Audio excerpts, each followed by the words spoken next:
A morning devotion from Oil and Wine.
We thank and bless the Lord for the way God has been moving in our midst and ministering to us. हम परमेश्वर का धन्यवाद करते हैं जिस रीति से परमेश्वर हमारे बीच में चल रहा है और सेवकाई कर रहा है.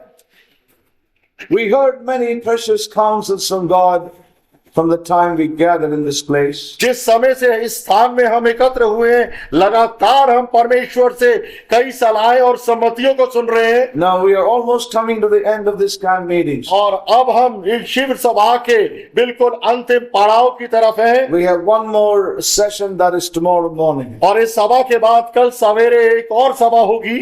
And that's the end of this camp meetings. और वो इस शिविर सभा का समाप्ति होगी।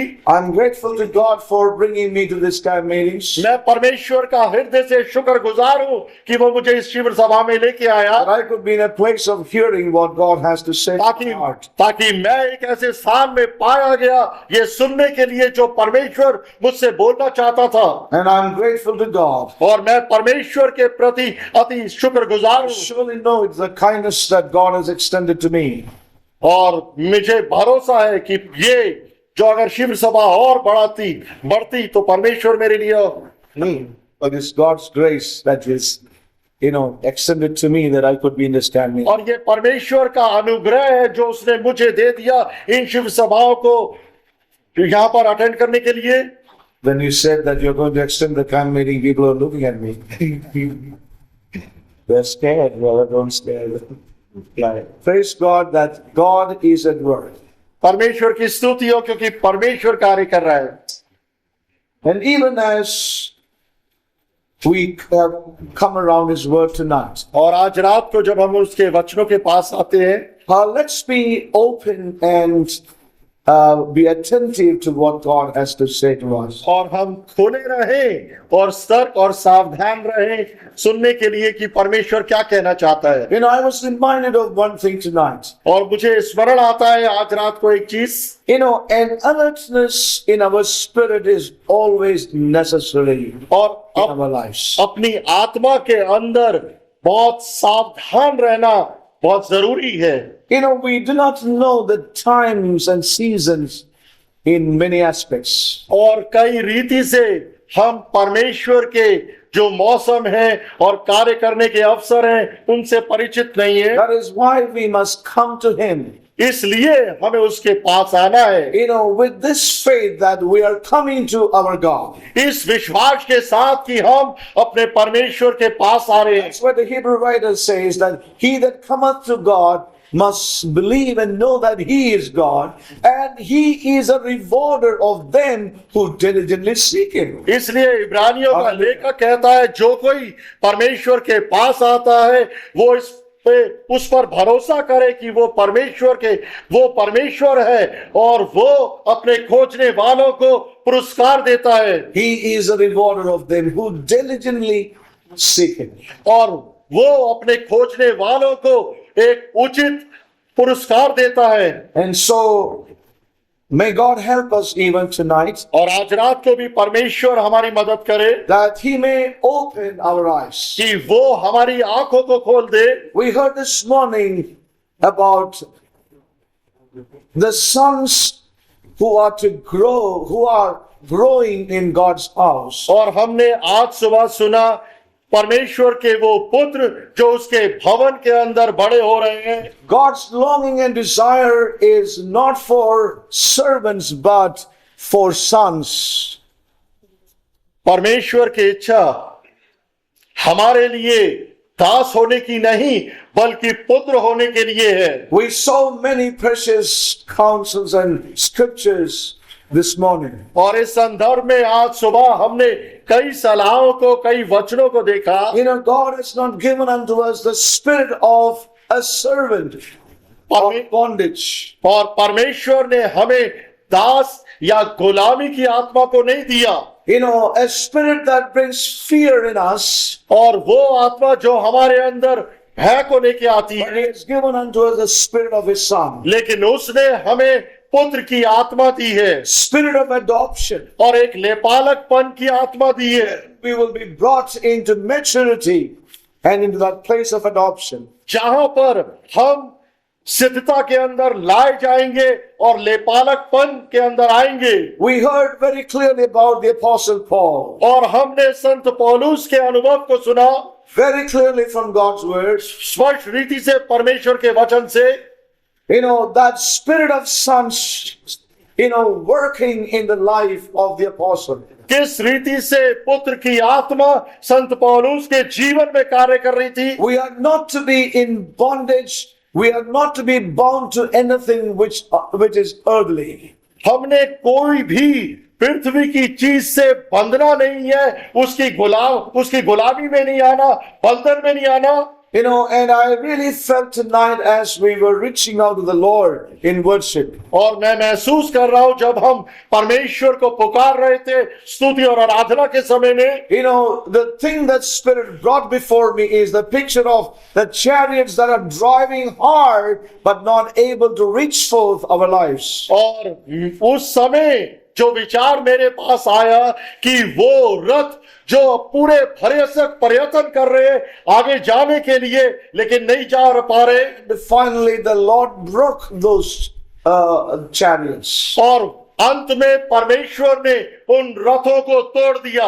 God has delivered and set several free tonight, I believe, with all my heart. और मुझे भरोसा और विश्वास है कि आज रात को परमेश्वर ने कईयों को छुटकारा दिया और बंधनों से मुक्त करा। He has ministered the wholeness to us. और उसने संपूर्णता को हमारे को दिया है, In our body, soul, and spirit. हमारे प्राण, आत्मा और शरीर के क्षेत्र में। Only He can do that. ये कार्य सिर्फ परमेश्वर कर सकता है, And may God help us. और परमेश्वर हमारी मदद करे। God is sending His word and performing a work even in the midst of us. और परमेश्वर अपने वचन को हमारे पास भेज रहा है और उसकी निमित्त कार्य भी हमारे लिए कर रहा है। So we saw the example of Paul and even John the apostle. और हमने आज सुना संत पौलुस का और यूहन्ना का उदाहरण सुना।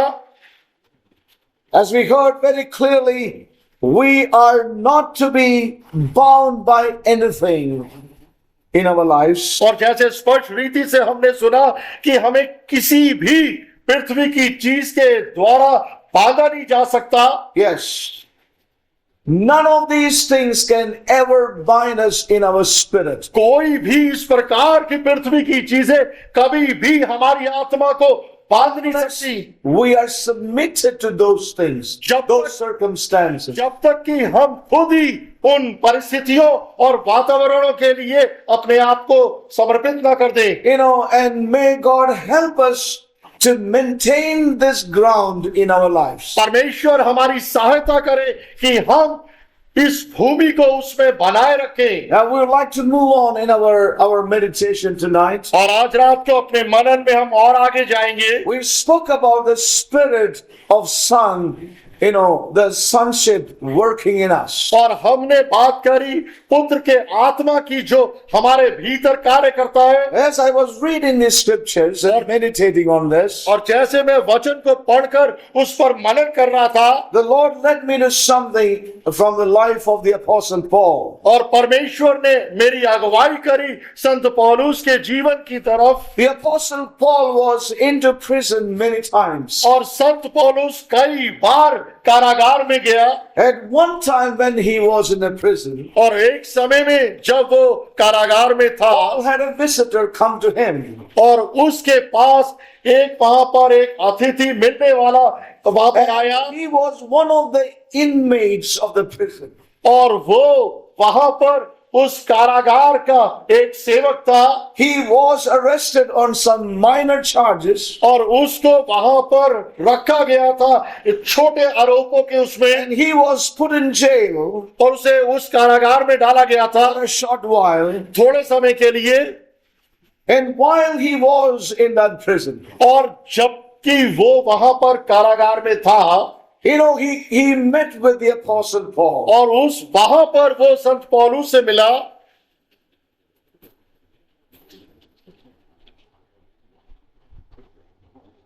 He was in jail because of some reason. और वो व्यक्ति उस कारागार में था कुछ कारण की वजह से।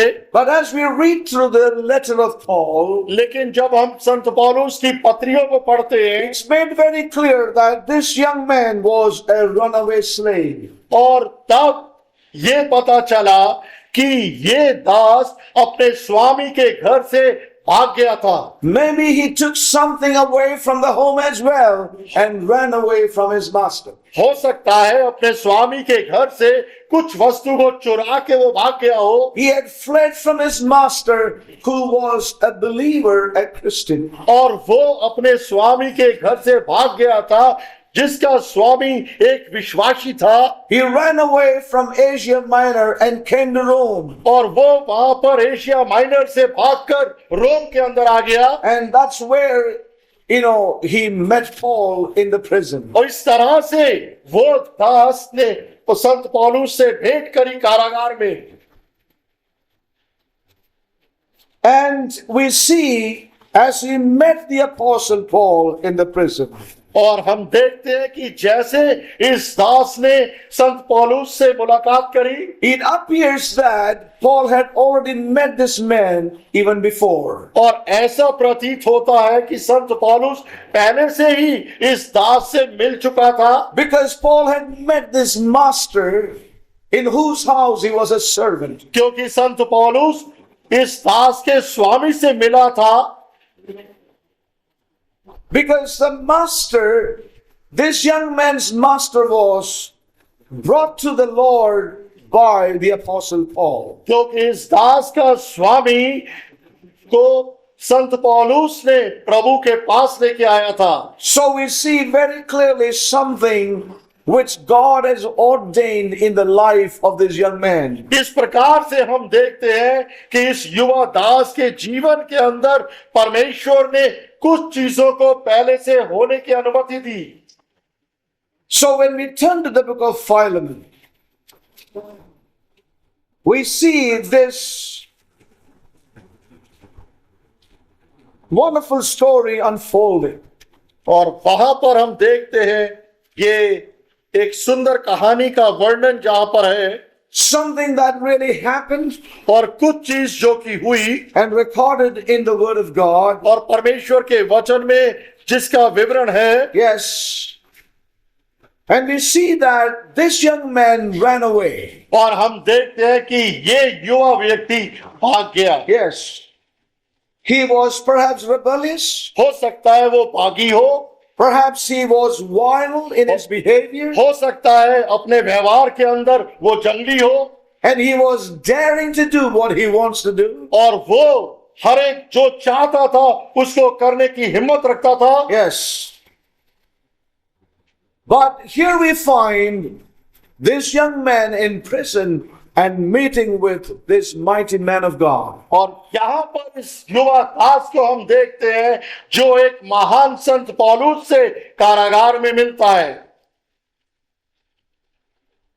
He met with the apostle Paul, और वहां पर वो प्रेरित पौलुस से मिलता है, and it was something that brought about a great change and transformation in this young man. और ये मुलाकात ने इस युवा दास के जीवन में बहुत बड़ा परिवर्तन लेके आया। And his life is to be now completely turned around in a different direction. और अब पौलुस से मिलने के बाद उसका जीवन पूरी तरह से एक नई दिशा की तरफ What बदल a गया। wonderful picture of God's working. कितनी अद्भुत यहाँ पर तस्वीर देखते हैं परमेश्वर के कार्य की। A runaway sinner एक भागा हुआ पापी running away from a Christian home और एक मसीह परिवार से भाग गया, वो now finds himself locked up. और अब वो अपने आप को एक ऐसे स्थान में पाता है जहां पर वो जकड़ा हुआ है, भागने की In a जगह। prison. अब वो कारागार में है, And now with the mighty and great soul winner of that day, the apostle Paul. और अब वो उसके सामने है जो उस घड़ी का महान प्राणों को बचाने वाला वहां पर सेवक था, संत पौलुस। And here he was part of that congregation. और यहाँ पर वो उस सहभागिता का भाग बन गया। And God began to deal with this young life. और तब परमेश्वर ने इस युवा व्यक्ति से व्यवहार करना शुरू करा। Paul begins to deal with this young life. और संत पौलुस ने इस युवा जीवन से व्यवहार करना The शुरू करा। powers of darkness that rule this life, और वो अंधकार की सारी चीजें जिन्होंने इसके जीवन पर शासन करा था, that power of darkness that was driving this young man away from his home, और वो अंधकार की शक्तियां जो इसके ऊपर नियंत्रण करे हुए थे कि वो घर से भाग जाए, to run away and crisscross the whole country. कि वो अपने घर से भागकर उस देश से भी निकलकर दूसरी जगह चला जाए। So this is what we read in the book of Philemon about Onesimus. और यही हम पढ़ते हैं फिलेमोन की पुस्तक के अंदर। Onesimus. ओनेसिमुस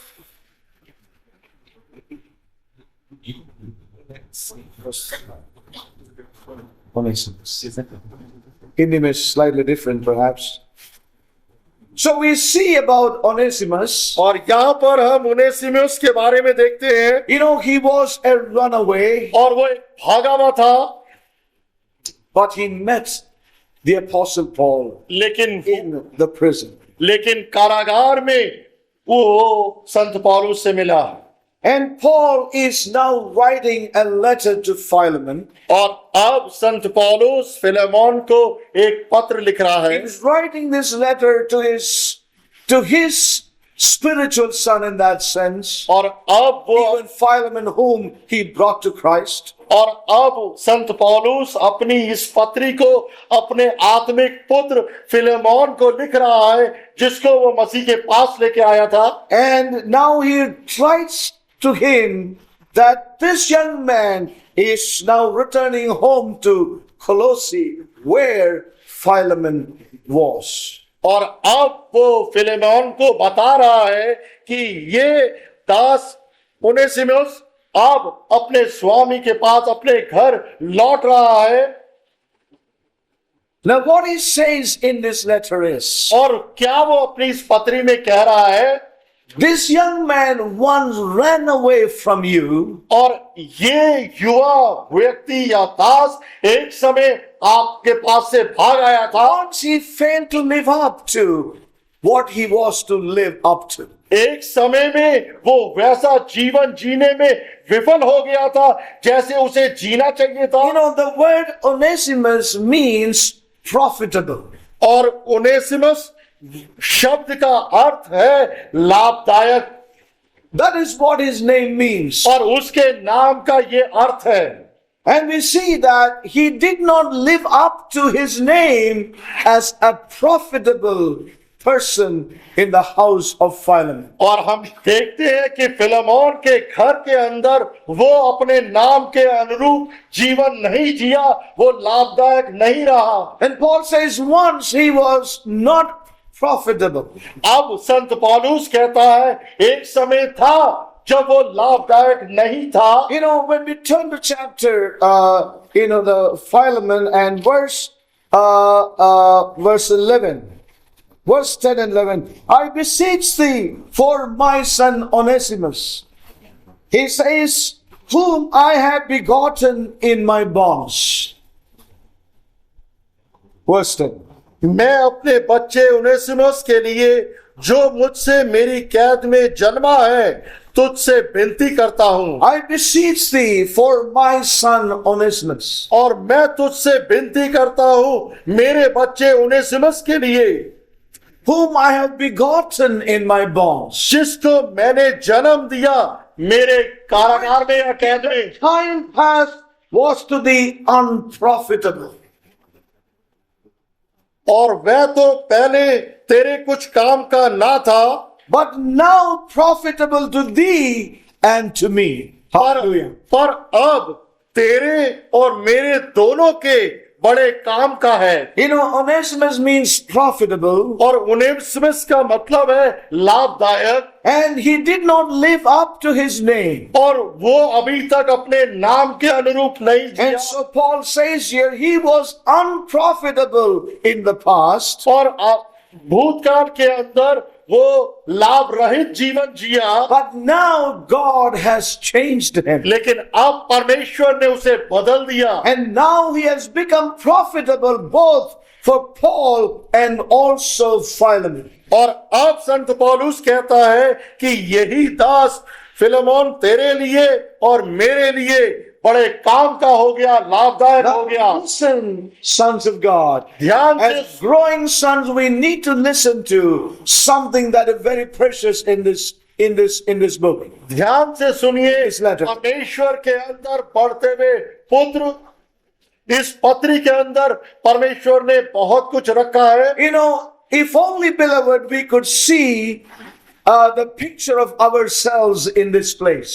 प्रियो, अगर हम इस सारे पत्री के अंदर अपनी खुद की तस्वीर को उसके अंदर देख सकें। You know, this letter is only one chapter, और ये पत्री सिर्फ एक अध्याय की है, but it is power packed with truth लेकिन सच्चाइयों की शक्तियों से, सामर्थ्य से भरी हुई है and with revelation of God's precious counsels. और परमेश्वर की सम्मतियों का बहुमूल्य प्रकाशन है। Not just the life story of a young man, और ना केवल एक युवा व्यक्ति की जीवन गाथा, a servant who ran away from his master, एक